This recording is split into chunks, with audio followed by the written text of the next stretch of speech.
Thank you, Chairman Sir, for allowing me to speak on, Speaker Sir, for allowing me to speak on the presidential address.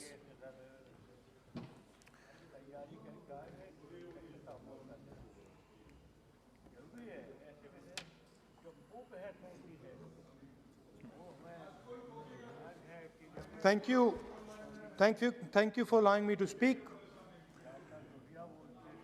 I felt that the presidential address should have been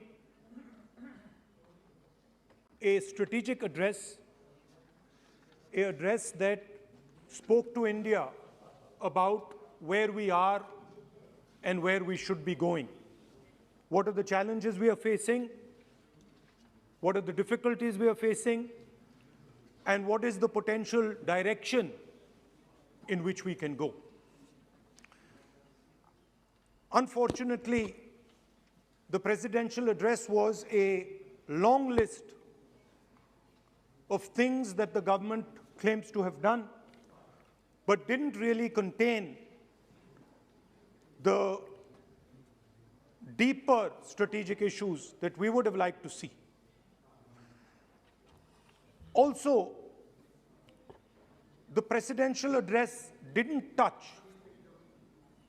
a couple of central challenges facing our country. And that's what I would like to discuss today. To me, it seemed that the presidential address was a list of bureaucratic ideas instead of a strategic vision. It looked to me as if it had been constructed not by a vision of leadership, but by a group of bureaucrats who had simply to put something down on paper. So what did the presidential address miss? What did the presidential address not speak about? What did the presidential address hide from the people of India? I think there are three fundamental things that were not spoken about in the presidential address. The first, and what I consider to be the most important, is the idea that there are now two Indias. There is now no longer one India. There are two Indias. One India is for the extremely rich people, for those who have immense wealth, for those who have immense power, for those who do not need a job, for those who do not need water connections, electricity connections, but for those who control the heartbeat of the country. And then another India. Another India. आपके जब नेता बोलेंगे ना, फिर हम भी खड़े होंगे उस समय। एक बात करने दीजिए। ये प्रेसिडेंशियल एड्रेस की एक गरिमा होते हैं। जब आपके प्रवक्ता बोले थे, कोई भी नहीं खड़ा हुआ यहाँ तक। इस गरिमा को मद्देनजर ये चर्चा करना चाहिए। नेता सत्ता पक्ष के भी है, नेता विपक्ष के भी है। हमारे नेता भी बोल रहे हैं, समय हमें दिया गया, इस सूची में हम बोल रहे हैं। अगर आप ये चाहें कि हमारे नेता को बोलने में बाधा डाले जाए, तो मौका हमारे भी आएंगे। आपको नेता जब यहाँ बोलने उठेंगे, हम भी इस तरह की बाधा डालेंगे। ये आपको समझा रहे हैं, चेतावनी दे रहे हैं। ऐसा नहीं, हम लोग डरे हुए नहीं है, हम अपना बात रखना चाहते हैं, अधिकार है हमारा। प्लीज नो प्लीज बैठिए, बोलने सभी अध्यक्ष महोदय। And for my friends in the government, I want to make it clear that the spirit of what I'm saying is not one of criticism. The spirit with which I speak is one of discomfort with the state of our country. And the spirit with which I speak is one where I am worried about what is happening to the country. So you must not take it as a criticism. Take it as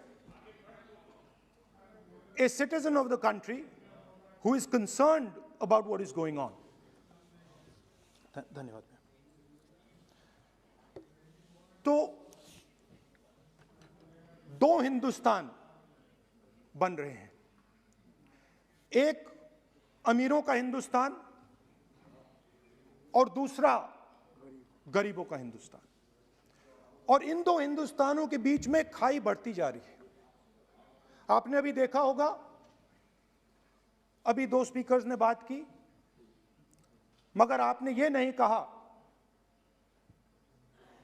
कि रोजगार ढूंढने के लिए उत्तर प्रदेश में, बिहार में railway की नौकरी के लिए वहां पे युवाओं ने क्या किया और क्या हुआ, इसके बारे में आपने नहीं बोला। गरीब हिंदुस्तान के पास आज रोजगार नहीं है। प्रेसिडेंशियल एड्रेस में बेरोजगारी के बारे में एक शब्द नहीं था, और पूरे हिंदुस्तान में आज हिंदुस्तान का युवा रोजगार ढूंढ रहा है। हर स्टेट में, उत्तर प्रदेश, बिहार, सब जगह हिंदुस्तान का युवा एक ही चीज मांग रहा है, रोजगार हमें दे दो, और आपकी सरकार नहीं दे पा रही। आपको मैं आंकड़ा देना चाहता हूं। इस पिछले साल 3 करोड़ युवा रोजगार खोए हैं। आप बात करते हो रोजगार देने की, 2021 में 3 करोड़ युवा रोजगार खोए हैं। 50 साल से सबसे ज्यादा बेरोजगारी आज हिंदुस्तान में है। आपने मेक इन इंडिया की बात की, स्टार्टअप इंडिया की बात की, मगर जो रोजगार हमें, हमारे युवाओं को मिलना चाहिए वो नहीं मिला, और जो था वो गायब हो गया। और ये सच्चाई है, और इस सच्चाई को आप भी पहचानते हो, क्योंकि आपने भी अपने भाषणों में रोजगार के बारे में कुछ नहीं कहा। कितना रोजगार पैदा किया गया है, किस प्रकार किया गया है, उसके बारे में आपने नहीं बोला, और आप बोल भी नहीं पाएंगे, क्योंकि अगर आप बोलेंगे तो हिंदुस्तान का युवा आपकी ओर देख के कहेगा कि ये मजाक कर रहे हैं। तो ये स्थिति पैदा कैसे हुई? ये दो हिंदुस्तान पैदा कैसे हुए?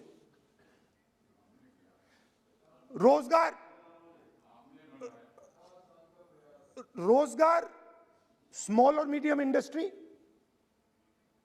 और जो हमारा इनफॉर्मल सेक्टर है उधर बनता है। लाखों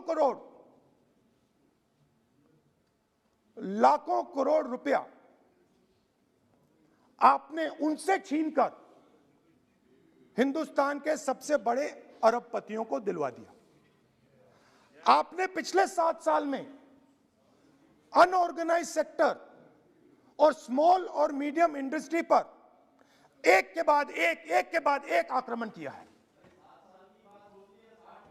7 की कर रहा हूं मैं, 60 की भी करूंगा मैं अपने भाषण में अंत में 60 साल की बात करूंगा आपको खुश करने के लिए।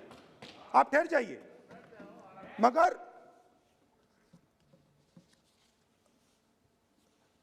असंगठित जो सेक्टर है उस पर आपने आक्रमण किया। कैसे किया? नोटबंदी,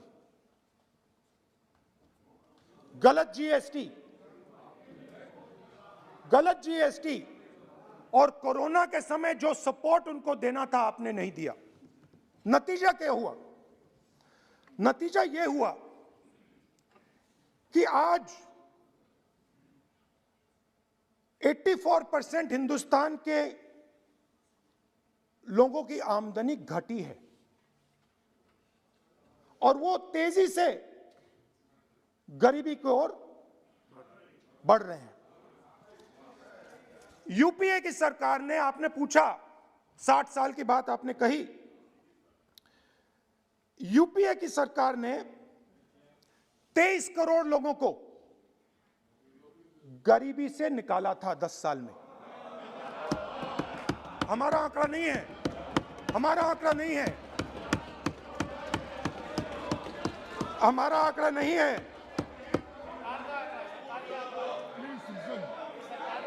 सब जानते हैं। आप हंसिए, हमारा आंकड़ा नहीं है, यह सच्चा आंकड़ा है।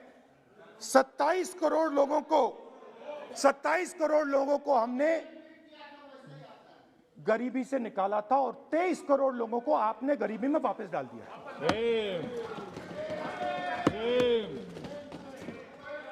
सेम।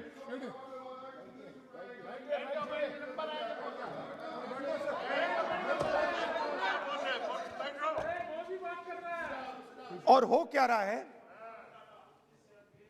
फॉर्मल सेक्टर में मोनोपोलीज बन रही हैं। किसी भी आप सेक्टर में देखिए, और सबसे दो मोनोपोलिस्ट के बारे में थोड़ा सा बोलूंगा। उसको वो कोरोना के समय अलग अलग वेरिएंट्स आते हैं ना, डेल्टा, ओमिक्रॉन, वो AA वेरिएंट है। और वो पूरा का पूरा हिंदुस्तान की जो अर्थव्यवस्था है उसके अंदर फैल रहा है। आपने बात उठाई तो मैं उसके बारे में पहले बोल देता हूं। एक व्यक्ति को, नाम नहीं लूंगा, एक व्यक्ति को हिंदुस्तान के सब पोर्ट्स,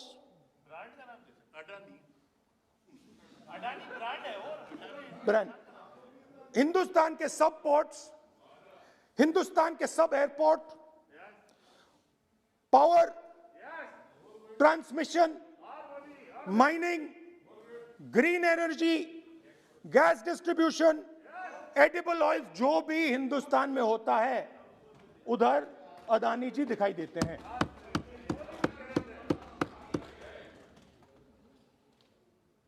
और दूसरी side Ambani ji petrochemicals, telecom, retail, e commerce में मोनोपोलियां। तो पूरा का पूरा धन जो है चुने हुए लोगों के हाथ में जा रहा है। और आपने जो असंगठित सेक्टर को खत्म किया, देखिए अगर आप इनफॉर्मल सेक्टर को खत्म कर देते और मैन्युफैक्चरिंग जॉब्स आप क्रिएट कर देते तो फिर इतनी प्रॉब्लम नहीं आती, फिर दो हिंदुस्तान नहीं बनते। मगर आपने क्या किया, आपने असंगठित सेक्टर को खत्म कर दिया। नोटबंदी, जीएसटी, कोरोना, सारे के सारे जो स्मॉल और मीडियम बिजनेसेस हैं उनको आपने बंद कर दिया। बोलने दीजिए, बोलने दीजिए। सारे के सारे जो स्मॉल एंड मीडियम इंडस्ट्री है आपने उसको खत्म कर दिया, नष्ट कर दिया। अगर आप उनकी मदद करते, और अगर आप उनकी मदद करते, उनको सपोर्ट देते, तो फिर मैन्युफैक्चरिंग सेक्टर तैयार हो सकता था। मगर जो लोग आपका मैन्युफैक्चरिंग सेक्टर बना सकते थे उनको आपने खत्म कर दिया। तो आज हिंदुस्तान में आप made in India, made in India, made in India की बात करते रहते हो। मेड इन इंडिया हो ही नहीं सकता। आज बात खत्म हो गई है, क्योंकि मेड इन इंडिया वाले हैं कौन? मेड इन इंडिया वाले स्मॉल मीडियम वाले हैं, उनको आपने खत्म कर दिया। मेड इन इंडिया वाले कौन हैं? असंगठित लोग हैं, उनको आपने खत्म कर दिया, हटा दिया, परे कर दिया। मेड इन इंडिया नहीं होने वाला है। अरे भाई, मेड इन इंडिया करने के लिए स्मॉल और मीडियम इंडस्ट्री को ही बड़ा करना पड़ेगा। बिना स्मॉल और मीडियम इंडस्ट्री को सपोर्ट दिए मेड इन इंडिया हो ही नहीं सकता है। और अगर आप पूछते हैं तो मैं आपको बताता हूं, मैन्युफैक्चरिंग जॉब्स की अगर हम बात करें तो मेरे पास आंकड़ा है यहां पे। पिछले 5 साल में मैन्युफैक्चरिंग जॉब्स 46% कम हुए हैं। 46% drop in manufacturing jobs in India. Why? Because you have destroyed the unorganized sector. Why? Because you have destroyed MSMEs. That is why you are focusing completely on 5 or 10 people. I don't have a problem with that. I don't have a problem with big industry. Focus on them. But please realize that they cannot produce jobs for you. Small and medium industry is the only people who can produce jobs for you. That is the reality. और हो क्या रहा है, 2 हिंदुस्तान बन रहे हैं, आप यहाँ पे भाषण देते रहते हो, नया Hindustan, new India, make in India, और कौन से नारे हैं, स्टार्टअप इंडिया। आप ये बोलते रहते हो और देश में बेरोजगारी फैलती जा रही है। और आप ये मत सोचिए कि ये जो गरीब हिंदुस्तान है जिसको आप बना रहे हैं,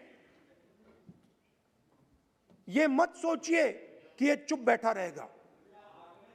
ये मत सोचिए कि ये चुप बैठा रहेगा, ये चुप नहीं बैठा रहेगा। इस हिंदुस्तान को सब कुछ दिख रहा है। इस हिंदुस्तान को दिख रहा है कि आज, सुनिए, इन लोगों को दिख रहा है कि आज ये आंकड़ा, आप सुनिए, ये आपकी सरकार की देन है, ये आंकड़ा अच्छी तरह सुनिए। इस गरीब हिंदुस्तान को दिख रहा है कि आज हिंदुस्तान के 100 सबसे अमीर लोगों के पास हिंदुस्तान के 55 करोड़ लोगों से ज्यादा जायदाद है। बात समझिए, 10 लोगों के पास 40% हिंदुस्तान से ज्यादा धन है, 10 लोगों के पास। यह कैसे हुआ? यह आपने किया, यह नरेंद्र मोदी जी ने किया। और तो मैं आपको एक सुझाव देता हूं, प्रधानमंत्री जी को आपको सुझाव देता हूं, ये जो 2 आप हिंदुस्तान आप बना रहे हैं, इन 2 हिंदुस्तानों को जोड़ने का काम जल्दी से शुरू कीजिए। स्मॉल एंड मीडियम इंडस्ट्रीज की मदद करना शुरू कीजिए। जो हमारे बेरोजगार युवाएं हैं उनकी मदद कीजिए। और ये जो आप पूरा का पूरा धन इन्हीं 5-10 लोगों को दे रहे हो, क्योंकि ये आपकी मार्केटिंग करते हैं, आपको टीवी, व्हाट्सएप, फेसबुक पे लगाते हैं, ये काम आप बंद कीजिए, नहीं तो देश का नुकसान होगा। आपका नहीं, देश का नुकसान होगा। तो पहला मेरा सुझाव यह है। नंबर 2 और नंबर 3 भी है, अभी आएगा वो। और वो जो आपने 60 साल की बात कही थी, वो नंबर 3 में आएगा। Now, I'd like to speak. There are. आप तो now there are 2 competing visions of this country, which is frankly the main difference between us and them. If you read the Constitution of India, you will find, and many of my colleagues who have not read it should look at it, you will find that India is described as a union of states.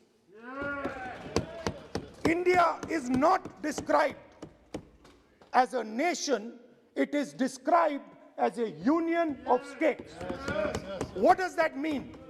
That means my brother from Tamil Nadu has to have the same right as my brother from Maharashtra, as my sister from Maharashtra, as my brother from Uttar Pradesh, as my brother from Bihar, as my sister from Manipur, Nagaland, Mizoram.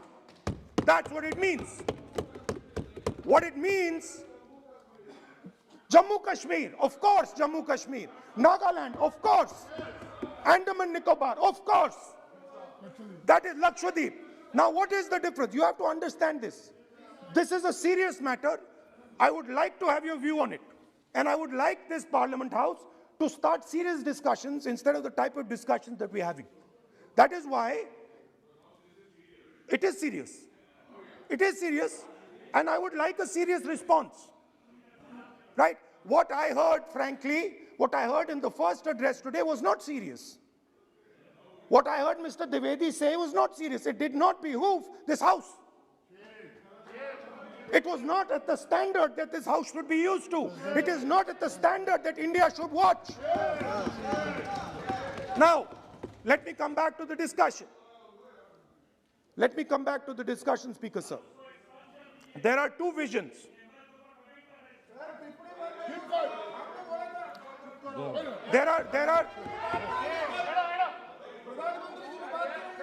There are two visions of this country. One vision that it is a union of states, meaning it is a negotiation, meaning it is a conversation. Meaning, I go to my brother in Tamil Nadu and I say, what do you want? And he says, this is what I want. And then he asks me, what do you want? And I say, this is what I want. It is a partnership. It is not a kingdom. Remember that. You will never, ever in your entire life rule over the people of Tamil Nadu. It cannot be done. You will never, ever in your life rule over these other people. Please listen to what I'm saying.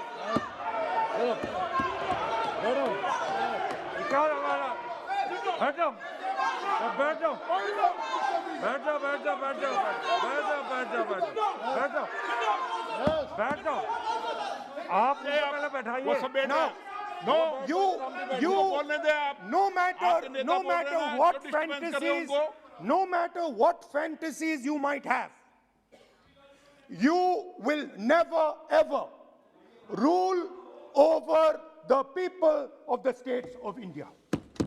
It has never been done in 3,000 years. Never ever. The only way India has been ruled. And you can look at any empire you want. You can look at Ashoka the Great. You can look at the Mauryas, you can look at the Guptas, you can look at anyone you want. It has always been ruled by conversation and negotiation. Now, what is the problem? The problem is you people are confused. The problem is you people think that these languages, these cultures, these histories, you think that you can suppress them. You have no idea of history. You have no idea what you are dealing with. Because the people of Tamil Nadu have inside their heart the idea of Tamil Nadu, the idea of the Tamil language, and then also the idea of India. Do not be confused. The people of Kerala have the idea of, I am telling you the truth. The people of Kerala have a culture. I'm now a member of Parliament of Kerala. I understand it slightly better. They have a culture, they have a dignity, they have a history. The people, like the gentleman said, the people of Rajasthan have a culture, have a history, have a tradition, have a language. They have a way of life. This is like a bouquet of flowers. This is our strength. I learn from the people of Tamil Nadu. I learn from the people of Rajasthan. I learn even from you. Every day I learn from you. I do. It's not funny. It's not funny. I learn from you. Right? It's not funny. Anyway, there is another vision. A vision that India can be ruled by a stick from the center. You people have no idea of history. Because every time it has been attempted, that stick has been broken and smashed. Now what is happening as a result of your flawed vision of the country? Two Indias are of course being created. Two Indias are of course being created. Speaker, sir. Adhyaksh Mahoday. आप इधर आ सकते हो। So what is happening? What is happening as a result of this flawed vision? Two Indias, उस पे भी बोलता हूं, उस पे भी बोल देता हूं, मैं उस पे भी बोल देता हूं, मैं इमरजेंसी पे भी बोल देता हूं, कोई प्रॉब्लम नहीं है, मैं बोलने से नहीं डरता हूं। आप उनका मैं डरता नहीं, मैं बोलने से। आप Anyway, so there are two visions.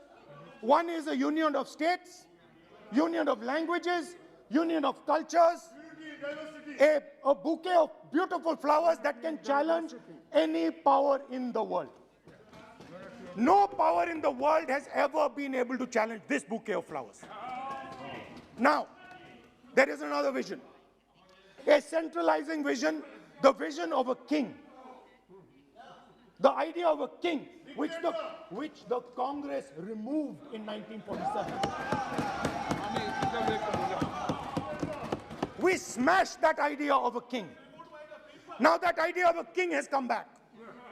That there is a king, a Shahin Shah, a ruler of rulers, a master of masters. Now what is happening? Now Speaker sir, what is happening?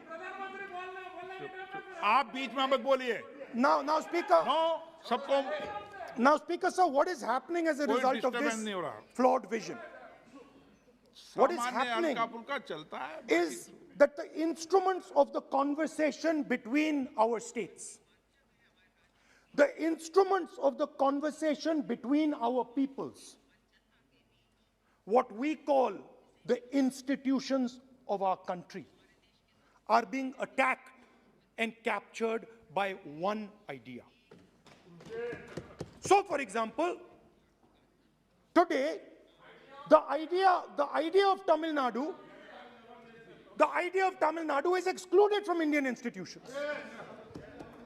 They can keep coming to you again and again and again and again and saying, need, and you will say, no, get out of here. Right? They do not have a voice in your framework. The farmers of Punjab can stand up and say, we do not agree with these 3 laws. They do not have a voice in your framework. Only the king has the voice. The farmers can sit for 1 year. They can sit for 1 year outside in Corona. They can die, doesn't matter. The king does not agree. You do not listen to anybody. And even all of you, my dear brothers and sisters in the BJP, I saw my Dalit colleague speak today, Paswanji. I saw him. Yes. He knows the history of the Dalits. He knows who has oppressed the Dalits for 3,000 years. And he is speaking with a hesitancy. He is speaking without. I am proud of him. I am proud of this gentleman. He has spoken to me what is in his heart. I am proud of this man. But he is in the wrong party. Don't worry, घबराइए मत.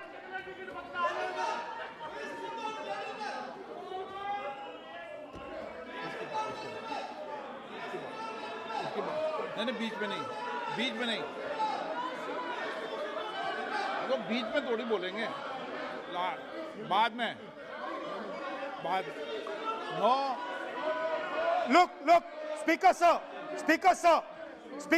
I am a democratic person. I will allow him to speak. ये सुनो एक minute, ये आप किसी को इजाजत नहीं दे सकते, ये अधिकार मेरा है. प्लीज बैठ जाइए.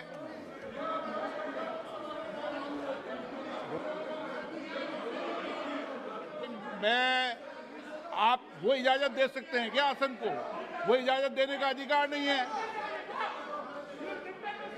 ये अधिकार आसन का है. किसको इजाजत देनी है, किसको नहीं इजाजत देनी, माननीय राहुल गांधी प्लीज बैठ जाइए. मैं दूंगा आपको मौका, मैं आपको मौका दूंगा. So, Speaker sir. So, Speaker sir. माननीय सदस्य प्लीज बैठिए, मैं आपको मौका दूंगा, बोलते रहे आप। क्या Speaker sir. Speaker sir. So this confused ideology, this confused understanding of the nation of India is playing havoc with this country. And I'll give you examples. The judiciary, the election commission, Pegasus. These are all instruments of destroying the voice of the Union of States. When you apply Pegasus on an Indian politician, when the Prime Minister personally goes to Israel and authorizes the use of Pegasus in India, he is attacking the people of Tamil Nadu. He's attacking the people of Assam. He's attacking the people of Kerala. He's attacking the people of Bengal. point of order. 352(1). 352(1).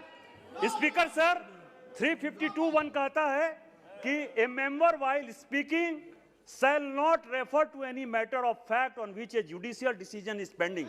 Supreme court में ये pending है sir, और यदि इनको supreme court पर विश्वास है, court पर विश्वास है, तो ये अपना फोन जो है जमा करें, पहले ये शामिल हो सर, ये पहले उसके इंक्वायरी में शामिल हो, क्योंकि इनका नाम भी पेगासस में है, सो कॉल्ड ये जो कह रहे हैं, इसीलिए ये पेगासस का नाम नहीं ले सकते सर, ये कोऑपरेट नहीं कर।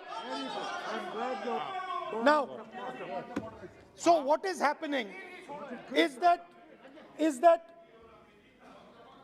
a particular organization has captured the institutional framework of the country and is attacking the voice of the different states of this country.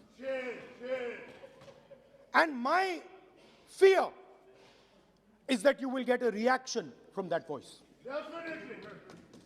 My fear is that this attack that you're carrying out on the institutional framework of this country is going to get a response from the Union of States. And you're fiddling. I understand this. You might not appreciate it, but my great-grandfather spent 15 years in jail building this thing. My grandmother was shot 32 times, and my father was blown into bits. So I understand a little bit about what this country is. My blood has been sacrificed, not by me, by my great-grandfather, by my grandmother, by my father for this country. So I understand what it is. And you are fiddling with something very, very dangerous. And I am advising you, stop. Because if you do not stop,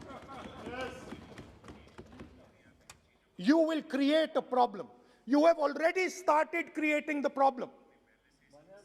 The problem has already started in the northeast. The problem has already started in Tamil Nadu. You're not visible. It's not visible to you right now. Jammu Kashmir, which I will speak about, which is my third point. Now, what you're fiddling with is extremely dangerous, and it demonstrates a complete lack of understanding of history. Please, this evening, go back and look at all the empires that have ever ruled India. Look at them carefully. You will find that every single one of them is a union of states. There's not a single empire. There was a reason Ashok used to go and put his pillars everywhere. Because it was a union of states where Ashok, the great king, respected everybody. You are disrespecting everybody.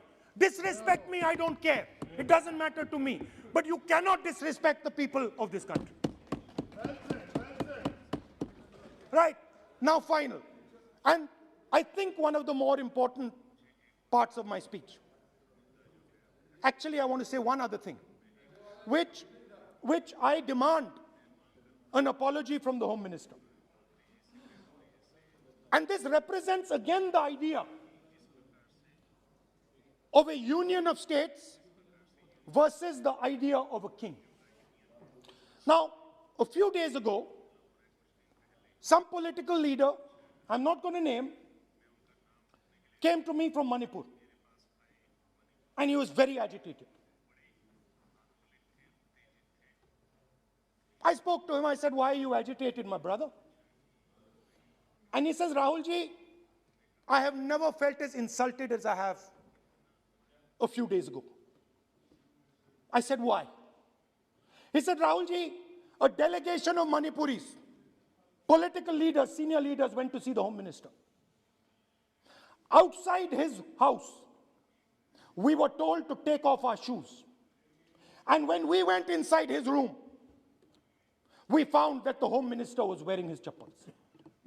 What does this mean? What exactly does this mean?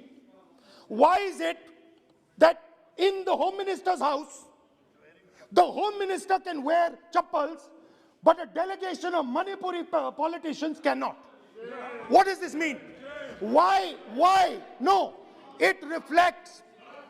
नहीं, गलत नहीं बोल रहा हूं. मैं आपको photo दिखा दूंगा, स्पीकर सर, मैं आपको फोटो दिखा दूंगा. मैंने उस व्यक्ति से बोला आप गलत बोल रहे हो. उसने कहा राहुल जी मैं आपको फोटो देता हूं, और फोटो दी उसने मुझे. This is not the way to deal with the people of India. Anyway, now let me come to my final and I think most important point. Go ahead. We are sitting. संस्कृति ये होती है कि वो भी जूते उतारे और आप भी. संस्कृति ये नहीं होती कि वो जूते उतारे आप नहीं. ये पता नहीं कौन सी संस्कृति है आपकी. Anyway, let me finish. Very, very ridiculous argument against the Honorable Home Minister. It's not. And it has touched the religious sensibilities. You have touched the religious sensibilities of all our people. You will decide. हमारी धार्मिक परंपराओं पर ऐसी टिप्पणियां कर सकते हैं क्या? Mr. Goyal, sit down. Sit down, Mr. Goyal, sit down. Speaker sir, ये भारत के धर्म के ऊपर अटैक कर रहे हैं, भारत की धार्मिक परंपराओं पे अटैक कर रहे हैं, और ये हम सबकी धार्मिक परंपराओं के ऊपर आघात है. चेक कर लूंगा. हमारे घर में भी यही है परिस्थिति. Speaker sir, it reflects a mentality. It reflects a sense that I am bigger than you. You are nobody, I am everybody. That is why I will wear my shoes and you will not. Anyway, going back to the main point. Now, and the final most important point. My understanding is that the RSS and the BJP is playing with the foundations of our country. And they are weakening the foundations of our country. They are weakening the links between our people. They are weakening the links between our languages. Now, they have further weakened the country. They have further weakened the country by ensuring that not a single Indian youngster can get a job.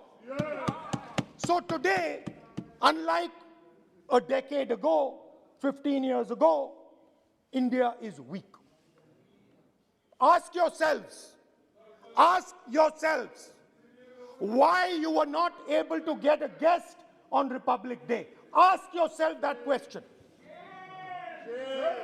Don't look surprised. Ask yourself that question.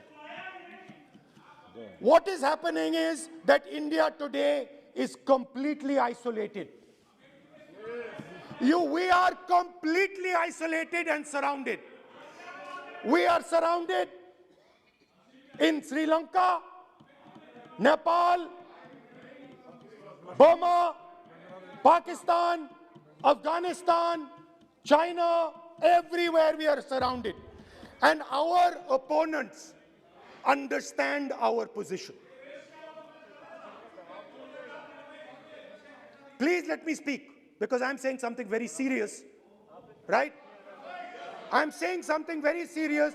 Let me say, we have been weakened. The conversation between our people is not taking place. Our institutions are under attack, and we are completely surrounded. The Chinese have a very clear vision of what they want to do. They are very, very clear about what they want to do. And one second, please. The single biggest, you can ask anybody who understands, the single biggest strategic goal of India's foreign policy has been to keep Pakistan and China separate. This is fundamental for India. And what you have done is you have brought them together. Today, do not be under any illusion. Do not underestimate the force that is standing in front of you. Do not underestimate the power that stands in front of us. Do not underestimate it. You have brought Pakistan and China together, and this is the single biggest crime that you could commit against the people of India. China has a clear vision, and I can clearly see, without any confusion in my mind, that China has a plan. China has a plan.